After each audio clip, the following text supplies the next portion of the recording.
capacidad de crear como él. Y ese es el ser humano, el único ser que crea.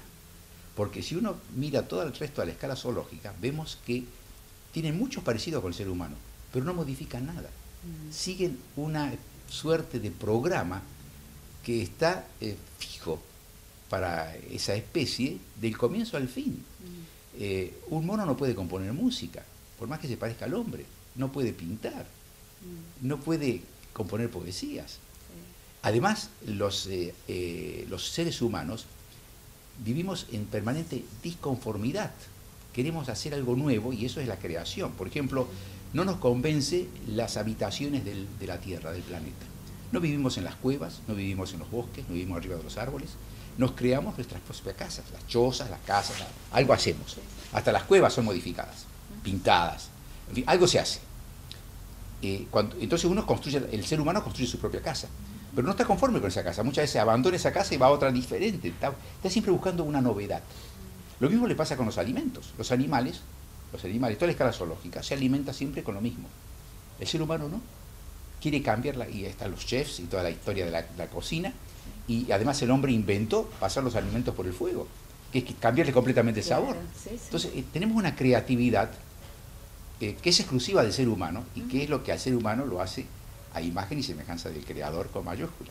Entonces esa es la creación que está relacionada con la inconformidad y con el placer que nos produce a nosotros inventar algo diferente, algo distinto.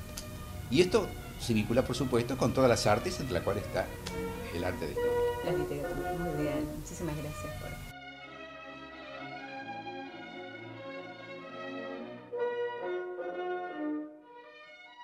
¿Qué textos de literatura universal influyeron en su manera de escribir? Bueno, ocurre que cuando uno dice literatura universal, uno está pensando en los grandes clásicos. Pero los grandes clásicos a mí no son los que más me influyeron, porque yo supongo que la mayor influencia se ocurre cuando uno es joven, cuando uno es adolescente, joven.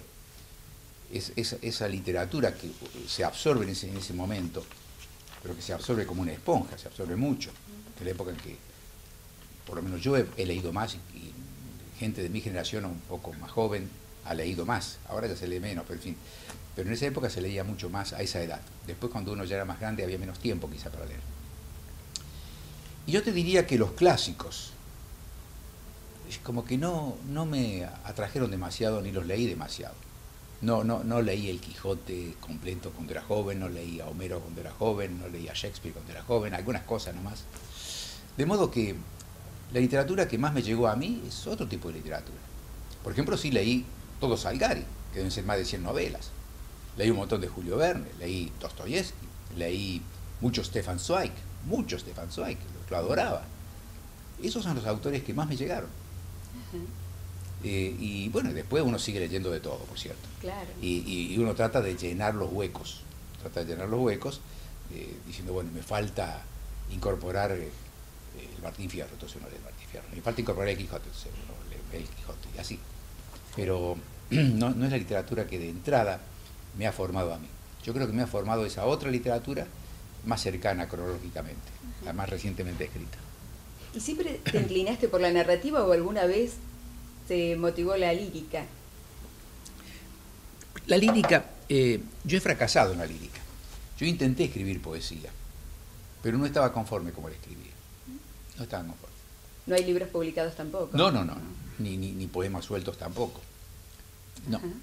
Es como que me falla algo, es curioso, ¿no? Yo que estudié tanto música, pero noto que en la poesía que quise escribir, fallaba el ritmo, fallaba algo ahí. No era suficiente. Los elementos de la poesía vinculados, por ejemplo, con la metáfora, con las imágenes, con el uso, yo diría, pleno y exhaustivo del lenguaje, eso lo vuelco en la prosa.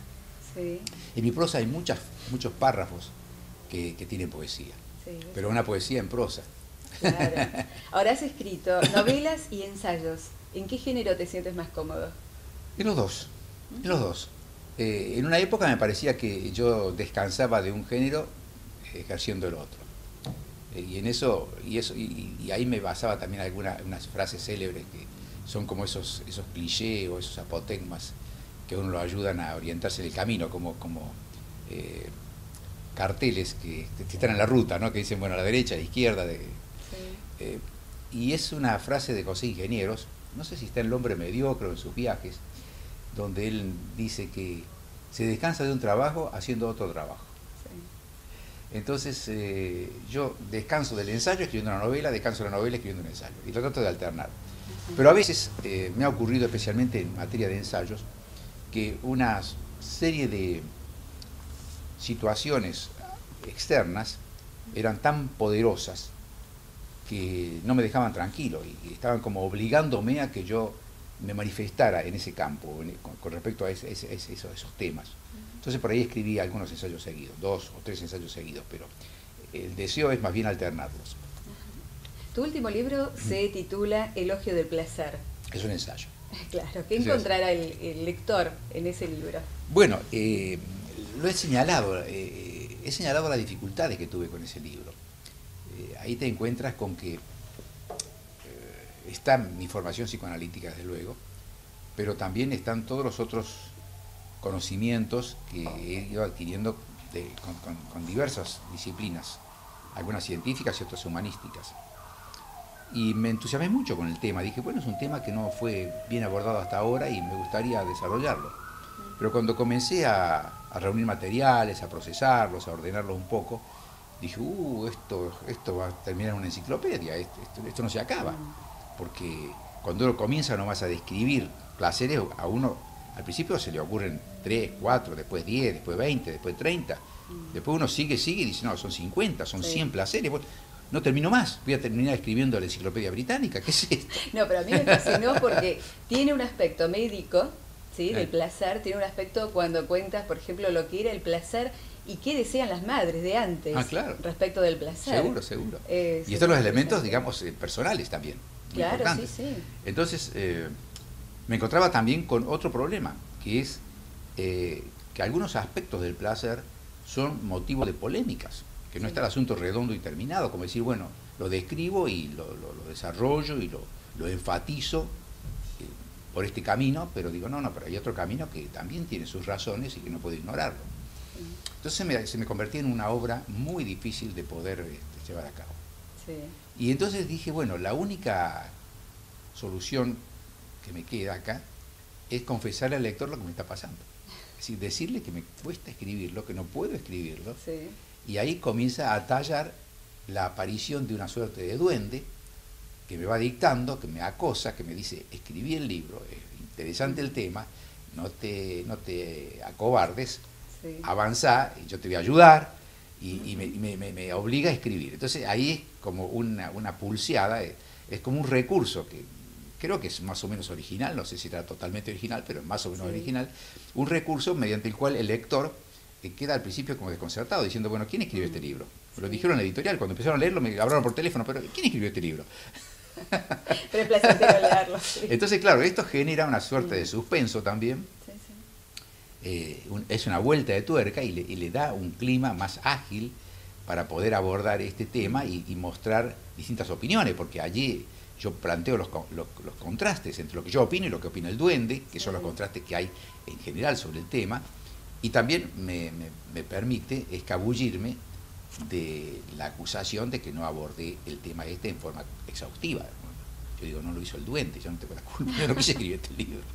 El duende no. Entonces acúsenlo a él y háganle un juicio a él por no haber abordado totalmente este tema. Sí. La cuestión es que el libro se desarrolla de esa forma y el duende aprovecha también para exigirme elementos íntimos, como diciendo, el placer está vinculado con cosas íntimas. Sí. Entonces me obliga a confesar aspectos